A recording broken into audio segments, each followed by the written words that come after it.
Welcome, everyone. I'm delighted and grateful that you made the time to be here today. Our topic of conversation today is about how to use the creative problem solving process as an approach to coaching. Now, we have a range of coaches in terms of their experience on the call today. So I'm going to focus on having a conversation that ranges from the introductory to the advanced to keep everyone on board. Please, if you have any questions, feel free to just drop it in the chat box. As coaches, we have a niche and we orient our coaching process to support our clients in line with our own designed process. In working with coaches, coaching clients in groups where coaching is about finding a solution to a specific issue or problem, we actually can find that coaching conversations can become interestingly rigorous. Problem solving or solutions finding may present an interesting dilemma if a coach is not a subject matter expert on the issue at hand. Have you ever considered on whether you should coach clients who have issues with processes that you don't have detailed knowledge of? Or how to approach coaching which has difficult issues or problems at the heart of the conversation that is not people problems? Or is there a general process to coaching in which you can approach detailed problem solving or solutions finding without having detailed subject matter knowledge? If these are questions that you have asked yourself at any stage during your path to becoming the best coach you can be, you may find some insights today. Over the last few weeks, I've attended a series of talks by the poet David White on the topic of courage in times of uncertainty.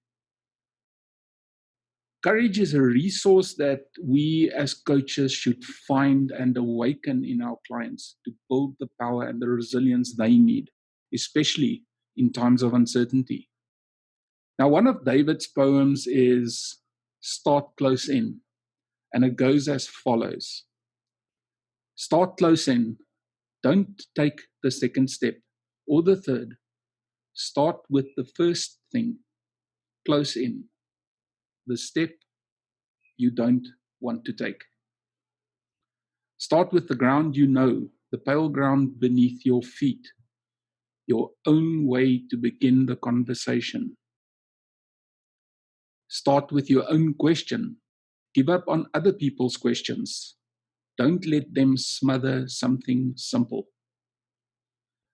To hear another's voice, follow your own voice. Wait until that voice becomes an intimate, private ear that can really listen to another. Start right now. Take a small step. You can call your own. Don't follow someone else's. Be humble and focused. Start close in. Don't mistake that other for your own. Start close in. Don't take the second step or the third. Start with the first thing, close in, the step you don't want to take. And I thought this morning it would be apt to start with this poem because it's a beautiful poem in the guidance that it gives us as coaches. It is about finding that first step. And often that first step is the one we don't want to take. That one that will cause you to follow your voice and your thoughts to create what's an authentic journey for ourselves. And then, of course, having found that for ourselves, by example, we have to help our clients find that same authenticity, resolve, and courage for themselves. Let's quickly take a look at our talking points today. In this session, I will briefly talk about my point of view of what coaching is about for the coach and the client. And at the heart of coaching, there is a rigorous conversation that is outcome driven. In the use of any kind of coaching technique, it's essential to have a clear coaching conversation structure that you can use as a foundational structure. We need a good conversation structure to ensure that you commit to a rigorously designed coaching process aimed towards a generative client outcome. And I'm going to share with you a generic coaching conversation structure that emerged for me over many years of coaching. Then we'll briefly discuss the thinking premise that lies behind any creative problem-solving endeavor before we discuss the frame of the creative problem-solving process. The creative problem-solving process I'm going to talk about today is the one that has its origins in the work of Alex Osborne and Sid Pons in the 1940s and 1950s. And I will discuss how we can use this process as the heart of a coaching approach to provide a facilitative foundation for solving complex problems or for planning novel outcome-based solutions. We will then have an opportunity for a Q&A session, and I'm going to ask you to postpone your questions until the Q&A session or to capture it in the chat box until then. I am Francois Coetzee. I am a leadership coach, and I've been working with others for around 30-something years in various growth-based conversational forms, which would in recent times become what we call coaching. One of my fields of passion is creativity, creative thinking, and creative problem solving. And creative problem solving is a discipline that underpins everything I do. And as a consequence, I integrate it into my coaching approach too. Coaching is something that is illustrated best for me by a familiar tale. And the tale is about a water bearer who had 2 large pots used for collecting water. And each of these pots hung on the end of a pole, which he carried across his neck. And one of the pots had a crack in it, and while the other pot was perfect and always delivered a full portion of water at the end of a long walk from the stream to the house, the crack pot arrived only half full. Now, for a full 2 years, this went on daily, with the water bearer delivering only 1.5 pots full of water to his house. And of course, the perfect pot was proud of its accomplishments, exemplary to the end for which it was made. But the poor cracked pot was ashamed of its imperfection and miserable that it was able to accomplish only half of what it had been made to do. And after 2 years of what it perceived to be bitter failure, it spoke to the water bearer one day by the stream. And it said, "I am ashamed of myself and I want to apologize to you." "Why?" asked the water bearer. "What are you ashamed of?" And the pot responded, "I've been able for the past 2 years to deliver only half my load because this crack in my side causes water to leak out all the way back to your house. Because of my flaws, you have to do all of this work and you don't get full value from your efforts." The water bearer felt sorry for the old cracked pot, and in his compassion he said, "As we return to my house, I want you to notice the beautiful flowers along the path." And indeed, as they went up the hill, the old cracked pot took notice of the sun warming the beautiful wildflowers on the side of the path, and this cheered its son. But at the end of the trail, it still felt bad because it had leaked out half its load, and so again the pot apologized to the bearer for its failure. The bearer said to the pot, "Did you notice there were flowers only on your side of the path, but not on the other pot's side? That's because I've always known about your flaw and I took advantage of it. I planted flower seeds on your side of the path, and every day while we walk back from the stream, you've watered them. For 2 years, I've been able to pick these beautiful flowers to decorate my table. Without you being just the way you are, I would not have had this beauty to grace my house." And the cracked pot saw the meaning and the magic of its imperfection. This tale may seem like a silly story, but it illustrates some of the critical aspects of what coaching is about. And some of those things are the ability to listen and have a conversation, the ability to expand awareness, to help see and reframe the situations that challenge perceptions, to create an understanding of what is and expand the possibilities of what could be. And of course, to help coaching clients move towards their own goals through their own unique resources, skills, and insights. And finally, to support resource building. The illustration on this slide shows it best. A client often arrives at a coaching session carrying the world on their shoulders, seeking a resolution to a problem or a generative development path to the future they seek.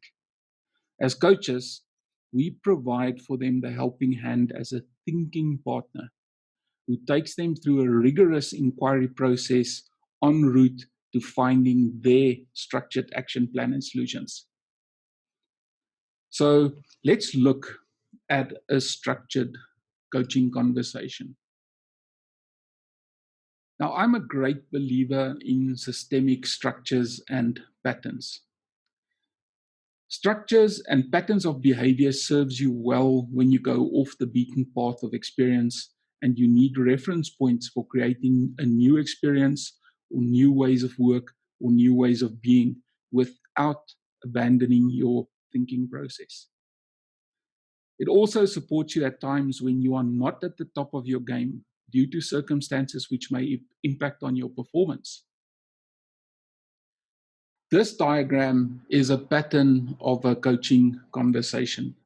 And please, I'm not suggesting that this is the right way of structuring your coaching conversations, but it is a structure that has served me well over my years of coaching. It's also a familiar structure within which I make sure that I can achieve all my coaching outcomes while facilitating the client to their desired outcome.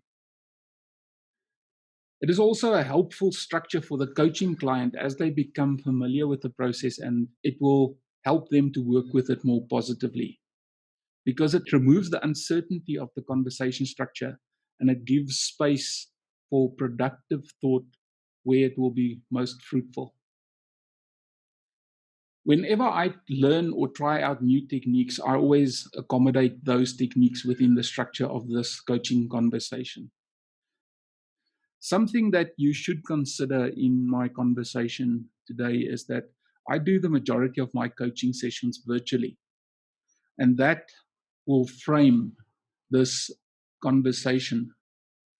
Now, if you look at the graphic I have for you on screen, you'll see there's a number of stages which starts with an opening, which flows into contracting, which flows into exploring, which flows into actioning, which flow to insights, which flows to closing.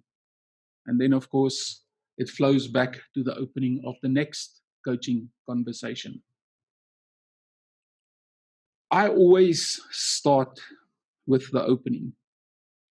And what's important about the opening is this is where you meet the client where they are.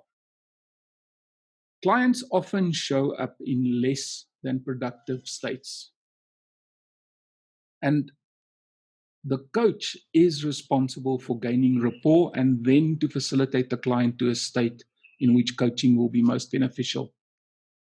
I typically start a session with just some small talk just to gauge their state and their readiness to participate in the coaching session. And I will often give them the space to get some of the energy out before I do a state management exercise to bring them to a calm and present state. I will then, with my coaching client, catch up on any of the steps that they committed to before our session. And we will also discuss how it feeds into the current session, if applicable, or we will just catch up on work that was promised to be done by this coaching session. I normally take my time with the opening, and I will allow as much as a third of my total coaching time to get the client to a change ready and a collaborative state. We learn from positive psychology that a positive state is essential for positive, productive thinking and positive outcomes. By moving the client's energy in the right direction, they become open and positive about change and are less likely to spend time on negative thinking and active resistance. If their energy is beyond that which is ideal for coaching and I cannot facilitate them to a good state, I will ask them to reschedule. We are often constrained by our schedules and by our deadlines. But I hate to waste a coaching session on a client that is not ready for it. I'll give you an example of a specific time when something like this happened to me. I had a client that showed up at the coaching session, and literally in the days before the session, they lost a close family member. And she was inconsolable. And after talking to her for a few minutes, I asked her to reschedule the session because it was just clear to me that she won't be able to engage in a state that was beneficial for coaching. So what we did instead was we just reminisced about her family member and the beautiful memories she had about them. Examples like these are rare, but it is important for coaches to prepare for this as this may happen. Now, once you facilitate your client into a good state, we move into the next part of the conversation, which is contracting. And this is where we will agree on the outcome of the coaching session. The client will typically have some sort of presenting issue or a developmental idea that they want to work with in the session based on the preparation work that they do before they come into the session. And we'll typically spend a few minutes on unpacking the issue or the idea, and we will negotiate an appropriate outcome whose scope is achievable in the duration of the session. Clients more often than not show up with an issue that is very difficult to manage within the scope of one coaching conversation. And it's very, very important then to negotiate them to an outcome that is achievable within the duration of the session. Now, once we agree on the outcome, we move into exploring. And this is where we gather information about the issue or the idea, and we start generating possible resolutions. We will talk about the most likely ideas, and we will explore which of those would offer the best solution. Once we know the best ideas and we've got an inkling of what the best solution would be, we move on to the actioning part of the conversation. And this is where the client will then commit to an action plan to pursue beyond the coaching session. What is important for us as coaches is that we facilitate the client through a critical thinking appraisal of what is in the action plan to maximize the possibility of their success, while at the same time stretching them outside of their comfort zone. Now, once we've got agreement on an action plan, we move into the next part of the conversation, which is insights. And this is where the client gets the opportunity to share their insights they had throughout the session. And what I like to do is I like to get the client to repeat their action plan a number of times and their insights a number of times while asking them provocative questions about their insights and their actions. And this holds with the principles of neuroplasticity, where repeated thought promotes the creation and the strengthening of neural connections and patterns. Then we get to the last stage of the conversation, which I call the closing. And this is where I will confirm the commitments the client has made. I will tie those commitments to a larger purpose, and I will prepare the client to live in an optimum state. And this is something that I cannot emphasize enough. Generally, I want my clients to live in a state of high energy, motivation, and commitment at the end of the session. So, what I do all the way during the session, in all of the other stages, I will look for opportunities to elicit and strengthen those states specifically. And during the closing, I will then revivify those states and I'll send the client away in an optimum state for immediately starting their first actions. It also helps for the coach if the client leaves in a fantastic state, because that is the last state that they experience while being with the coach. So it also builds a positive connection to their coach. Creative thinking is the ability to come up with novel and original solutions to problems or ideas. And often it's the ability to do that while being in a crisis state. Creativity requires several different types of thinking, including analytical thinking, creative thinking, practical thinking, and of course, a skill that is essential but not a lot of people focus on: synthesis. Analytical thinking is about breaking issues or ideas down to the underlying core components or questions that make up the entirety of the problem or the idea. Creative thinking is the ability to come up with approaches, ideas, and proposals for solving and implementing problems and outcomes.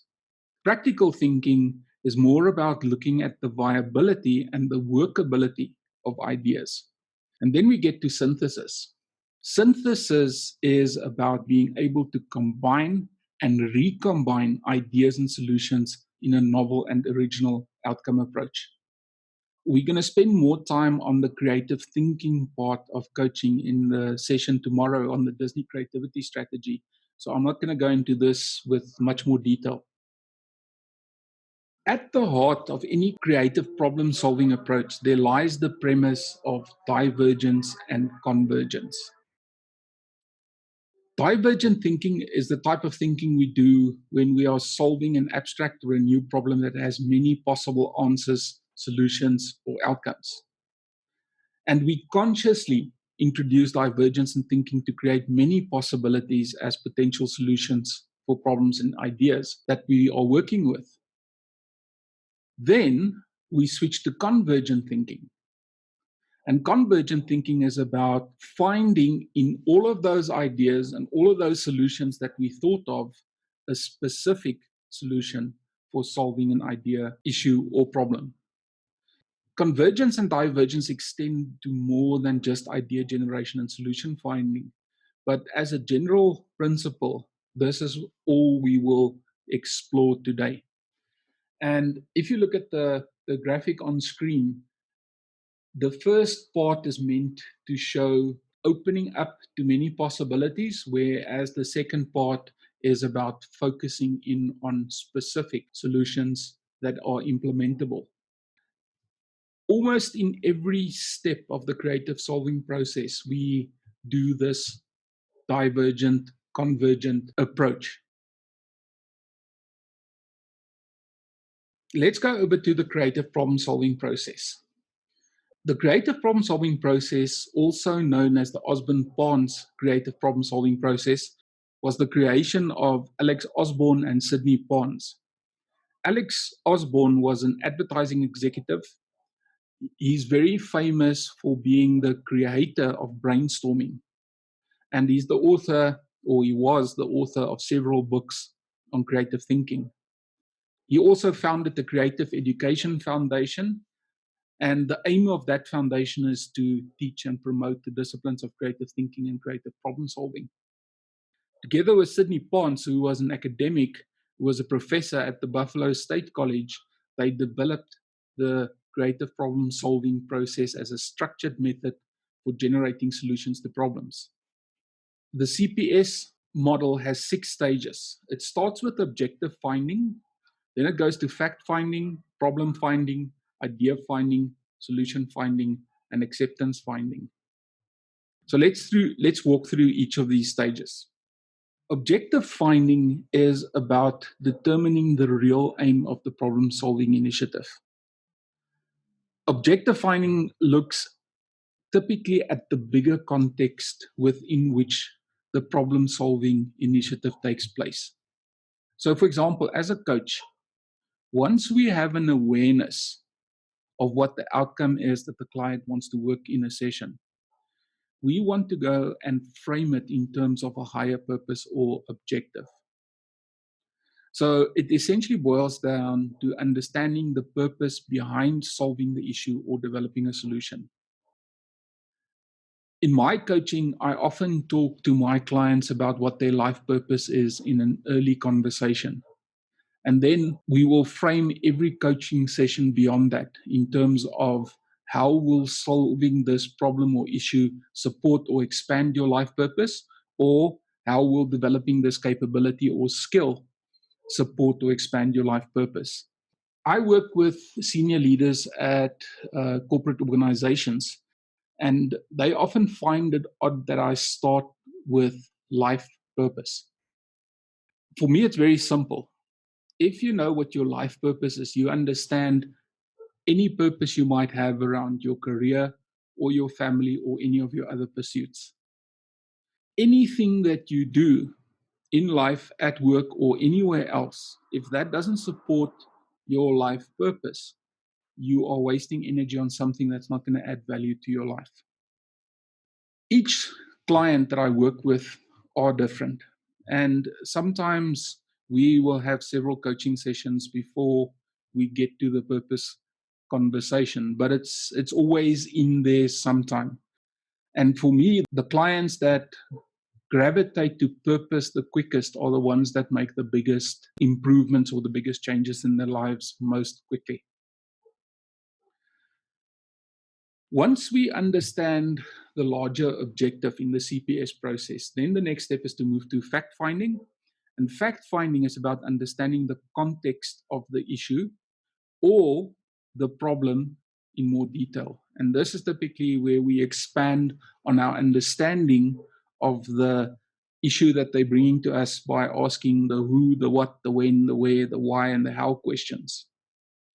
And this is very much an information gathering stage where we are interested in the context, the role players, the circumstances in which the problem presents itself or not.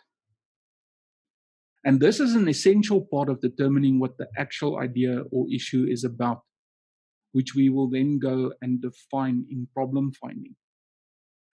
Am I saying to you that the client shows up with an issue, but we don't define that issue for a while? Absolutely correct. Because what we do is we figure out what they think their issue is, then we find all the information around it, and then only do we go into problem finding. And problem finding is about asking the right questions to identify and isolate the problem to be solved or the idea to be developed.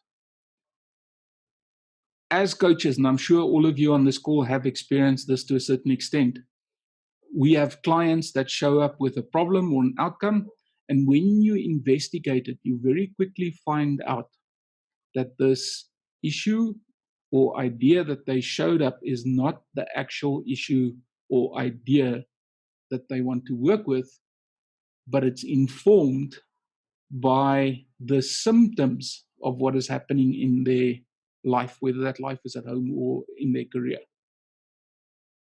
Or we find that the problem issue that they show up with is of such a magnitude that we need to split it. Well, we either have to downsize it to be manageable, or we have to split it into smaller objectives, which you can then resolve over several coaching sessions. Or even better, somewhere in all of the information that you get from the client, to find the one thing, if the client resolves it, will make many other issues disappear. And those are two themes that I always work on in my coaching sessions.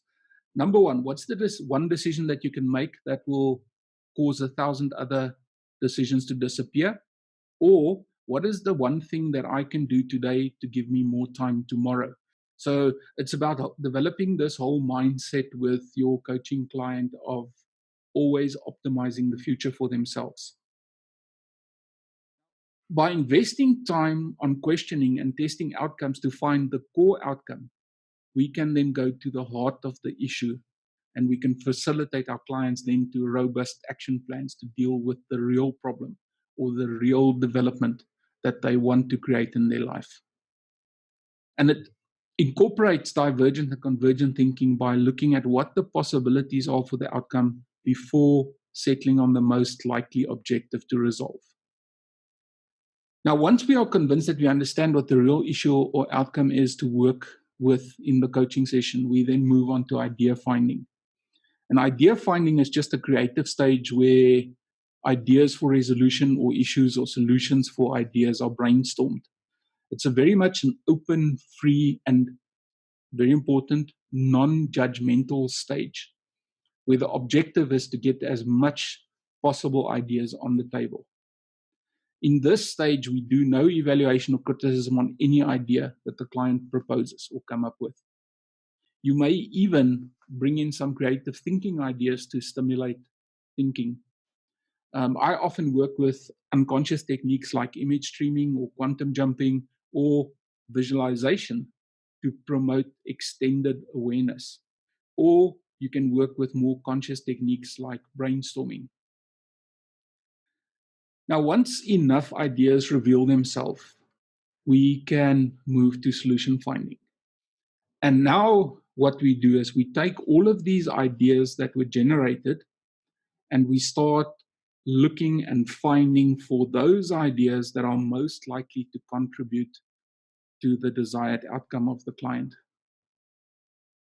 And this stage is about testing the best candidates and narrowing it down to the most likely candidates for implementation.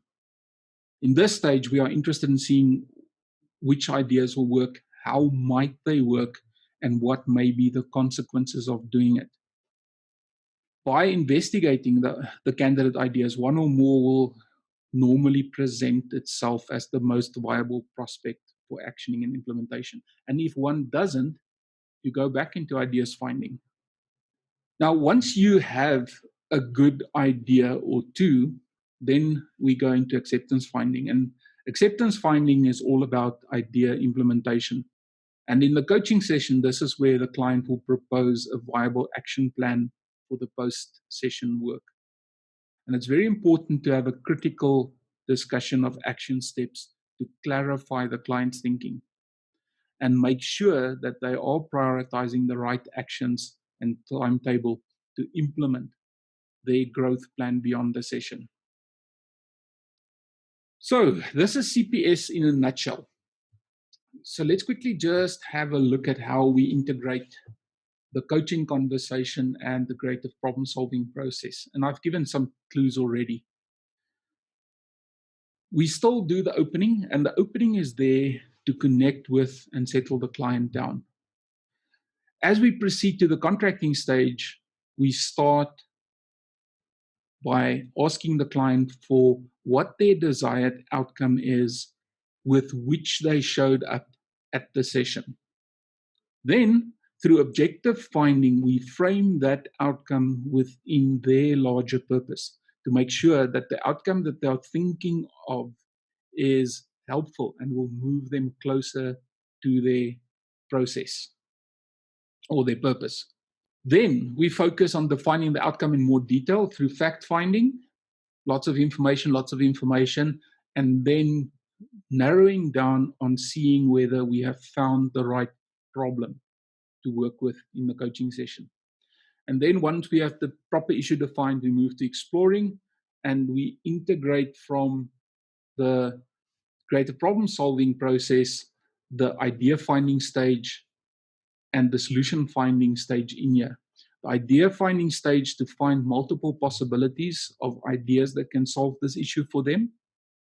It also allows the client to expand their awareness of what is possible in solving their issue. Now, the interesting thing is we must always remember a coaching conversation is always a snapshot on life. And as coach and coaching client in the coaching conversation, we can talk about lots of things, but we can't talk about everything. And what often happens is when the client starts implementing the actions, things change. There's an old saying that says, no battle plan survives contact with the enemy. And that's exactly what happens. When the client actually starts implementing the actions beyond the coaching session, things change.